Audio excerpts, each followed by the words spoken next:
ժողովուրդ ջան, դուք ինչ կարգի ընտանեկան մոդել եք տեսնում, ամեն մեկըդ, թող սա պրոյեկտի իր ընտանիքի վրա, ինչպիսի ընտանիքի հայր է ինքը ուզում ունենալ, կամ իր երազած հայրը, կամ այն իդեալական մոդելը, որը մենք կցանկանայինք ունենալ, հավասարաշռված, մտածող, մարդկանց հետ նորմալ շփվող, աշխատասեր, իր աշխատանքը անող ընտանիքի հայր, թե իստերիկ, լաչար, կարծիքը 10 անգամ շաբաթը փոխող, ստախոս,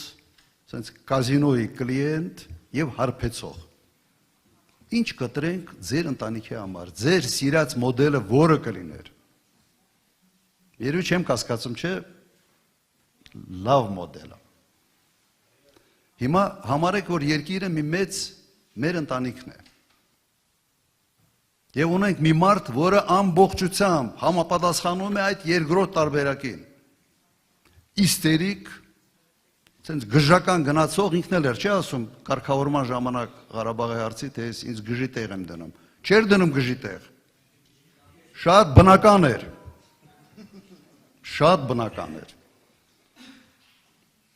Հիմա հորդորս հետևյալն է։ Մենք համարենք մեր երկիրը ընտանիք, մեծ ընտանիք։ Եվ այդ ընտանիքի տիրոջից է կախված մեծապես, թե այս երկիրը հանգիստ է լինելու, թե ոչ, պատերազմ է ունենալու, թե խաղաղություն, բարեկեցիկ է լինելու, թե հակառակը։